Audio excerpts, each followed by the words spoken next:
Internal energy of a system और degree of freedom. तर degree of freedom म्हणजे आपल्याला हे डिस्क्राईब करते की किती नंबर ऑफ मिनिमम पॉसिबल वेजमध्ये आपण त्याचं मोशन डिस्क्राईब करू शकतो. तर मेनली 3 कॅटेगरीज आहे, मोनो, डाय, पॉली. तर डिग्री ऑफ फ्रीडम आपण एफला असं म्हणजे छोटं नाव देत असतो. तर मोनोसाठी ट्रान्झेशनल कायनेटिक एनर्जी 3 असते. एक झिरो रोटेशनल कायनेटिक एनर्जी राहत असते आणि व्हायब्रेशनल पण 0 राहत असते. आता याची रोटेशनल कायनेटिक एनर्जी 0 याच्यामुळे राहते की याचा मोमेंट ऑफ इनर्शिया लो राहत असते. तर याचं एफ झालं 3 मोनोचं. आणि डायचं जे झालं ते तर 3 राहीनच ट्रान्झेशनल कायनेटिक एनर्जी. तर याची रोटेशनल कायनेटिक एनर्जी 2 असते आणि 0 व्हायब्रेशनल कायनेटिक एनर्जी. 0 म्हणजे हे म्हणणं चुकीचं राहील. ह्याच्या पण ॲक्च्युअलमध्ये हे बघ, पहिले डायच्या 3 आणि 2 मिळून किती रोटेशनलमध्ये कोण येतात, रोलिंग कायनेटिक एनर्जी आणि ट्रान्झेशनल कायनेटिक एनर्जी. आणि या दोघांची ट्रान्झेशनल कायनेटिक एनर्जीमध्ये XYZ ॲक्सिसमध्ये ट्रान्झेशनल मोशन करतात त्यांच्या वेळेस. तर याचा एफ इनिशियली आपण 5 घेत असतो, ते नंतर म्हणजे जेई नंतर वगैरे व्हायब्रेशनल पण 2 येऊन जातात. तर याला आपण 7 कन्सिडर करू. पण जेव्हापर्यंत आपल्याला काही असं व्हायब्रेशनल कन्सिडर करायला नाही म्हटलं आहे तोपर्यंत 5 कन्सिडर करायचं आपल्याला. तसंच पॉलीमध्येही आहे, याचे 3, याचे 2 नाही, याचे 3 असतात. 3 रोटेशनल कायनेटिक एनर्जी असतात आणि हे 2 असतात. तर आपण सेम याच्यात करत असतो 6 याच्यासाठी आणि 8 कन्सिडर कोणतं करायचं आहे हे वाला. ठीक आहे. आता जे यू राहते डेल यू टाईप, तर याचा फॉर्म्युला असते F/2 nRT. आता मोनो ॲटॉमिकसाठी आपल्याला एफ किती झालं होतं 3, 3/2 nRT फॉर मोनो. अजून एफ आपल्याला याच्यासाठी किती झालं होतं डायसाठी 5/2 nRT. आणि एफ आपल्याला पॉलीॲटॉमिकसाठी किती 6 झालं होतं. 6/2 किती 3 nRT पॉली. ठीक आहे. आता क्वाझी स्टॅटिक प्रोसेस और इक्विलिब्रियम तेच हा प्रोसेस हे डिफाईन करत असते. म्हणजे हा एवढा स्लो प्रोसेस आहे की हर पॉईंटवर म्हणजे समजा एक्झाम्पल घेतो पिस्टन आणि एक समजा इथं एअर मॉलिक्युल्सचा.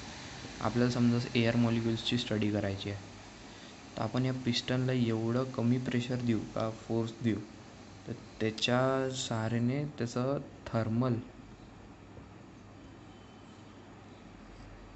अँड मेकॅनिकल म्हणजे तेच वेगळे मेकॅनिकल इक्विलिब्रियम मेंटेन राहील. याचे 100 प्रोसेस राहू शकतात, किती पण इन्फायनाईट नंबर ऑफ प्रोसेसेस राहू शकतात. म्हणजे आपण हे जे पिस्टन आहे याला एवढं हळूहळू खाली नेत आहोत, तर त्याचं ॲक्सिलरेशन टेन्स टू इन्फिनिटी आहे, 0 आहे. पण आपल्याला म्हणजे ऑब्झर्वेशन घ्यायला इझी जातं. तर त्यालाच आपण quasi static process or equilibrium. Del U is equals to Q minus W असते. याच्यासाठी नाही, हा फर्स्ट लॉस आहे असं सांगून दिलं. आता जे डिफरंट प्रोसेसेस राहतात, जसे आयसोबारिक झालं. आयसोबारिकमध्ये काय असते, आयसोबारिकमध्ये प्रेशर कॉन्स्टंट असते आणि आयसोकोरिकमध्ये व्हॉल्यूम कॉन्स्टंट असते आणि आयसोथर्मलमध्ये टेम्परेचर कॉन्स्टंट असते. आणि एडियाबॅटिक म्हणून एक नवीन म्हणजे थोडंसं वेगळंच आहे, ते आपण नंतर पाहू नंतरच्या व्हिडिओजमध्ये. त्याच्यात ॲक्च्युअलमध्ये Q0 असते, म्हणजे एनर्जी त्याला भेटली, हीट एनर्जी त्याला दिल्लीच नाही जात. आता हे जे वेगळे प्रोसेसेस आहे, आयसोबारिक, आयसोकोरिक आणि आयसोथर्मल, आता त्यांचं जे वर्क डन कॅल्क्युलेट करायचं आहे आपल्याला W, ते क्वाझी स्टॅटिक प्रोसेस थ्रूच कॅल्क्युलेट करा. तर वर्क डन ॲक्च्युअलमध्ये एफ डॉट डी आर असते, डी एस असते, D S R D R सेमच आहे. आता एफ जे आहे आपण याला P dot A dot D S vector, प्रेशरला वेक्टर द्यायचं काही हे असं काही सिग्निफिकन्स नाही आहे. इंटिग्रेशन ठीक आहे. आता यांना दोघांना कंबाईन केलं आपण तर ए इंटू डी एस म्हणजे हे बघ ना डायरेक्टली असं म्हणजे युनिट वेक्टर टाईप युनिट जे आपण बघत असतो त्यांनी पण करू शकतो. मीटर क्यूब आपण याचं हे येईन त्याचं पी डॉट डी व्ही, याच्यात डी व्ही व्हॉल्यूम आहे हा, ठीक आहे ना, पी डॉट डी व्ही. तर याच्या थ्रू आपण आता आयसोकोरिक आयसोथर्मल बारीकचे वर्कडन काढू. सगळ्यात पहिले आयसोकोरिकचा आपण वर्कडन काढू. तर वर्कडनचा फॉर्म्युला आत्ता आपण डिराईव्ह केला, पी डॉट डी होय डी व्ही म्हणजे चेंज इन व्हॉल्यूम. आता बघ व्हॉल्यूम कॉन्स्टंट आहे, व्हॉल्यूम कॉन्स्टंट आहे म्हणजे व्हॉल्यूम बदलणारच नाही. तर डी व्हीच डायरेक्टली झिरो आहे ना. डी व्ही ॲक्च्युअलमध्ये काय स्मॉल चेंज इन व्हॉल्यूम, चेंजच नाही झालं कॉन्स्टंट, तर W for isochoric process is 0. आता आयसोबारिकसाठी प्रेशर कॉन्स्टंट राहील तर P work done is equals to integration P D V volume. आता प्रेशर आपल्याला कॉन्स्टंट आहे आयसोबारिकमध्ये, प्रेशर बाहेर घेऊन घेऊ, change in volume V1 to V2 consider केला डी व्ही, तर हे काम जाईल V2 मायनस V1. म्हणजे आपण सिम्पली असं लिहू शकतो पी डॉट डेल व्ही, ठीक आहे. तर याचा for isobaric process W is equals to P dot del V. For isobaric process आपण W is equals to P dot del V काढलं.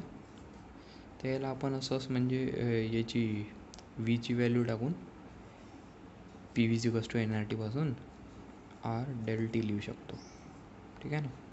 टेम्परेचर इथे व्हेरिएबल आहे. आता for isothermal process temperature constant राहील, P V is equals to N R T is equals to एक constant के पकडला, ठीक आहे. तर याच्यातून आपल्याला पी घेऊ आपण याच्यातला N R T by V. आता वर्कडनचा फॉर्म्युला काय integration P dot D V. P आपण याच्यात टाकून देऊ, एन आर टी काय केस आहे त्याला आपण असं लिहू शकतो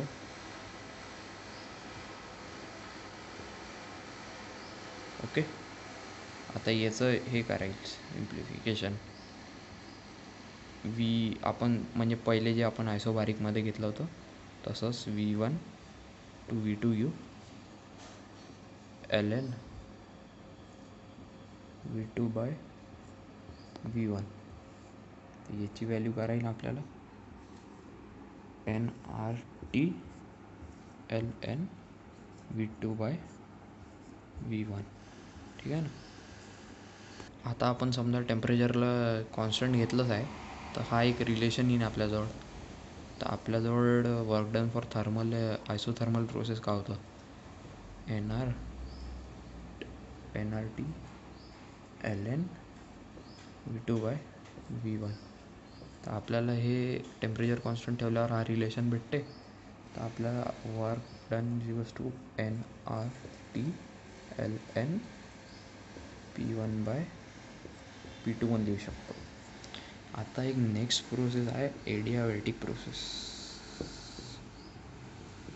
याच्यासाठी आपल्याला थोडंसं कॉन्सेप्ट मोलार हीट कॅपॅसिटीचं पण घ्यावं लागेल, ते आपण नेक्स्ट व्हिडिओ वगैरेमध्ये बघू. तर याचं वर्कडन काढणं सोपीच आहे, फक्त हे 2 फॉर्म्युले आहे त्याला आपल्याला लक्षात ठेवावं लागतं.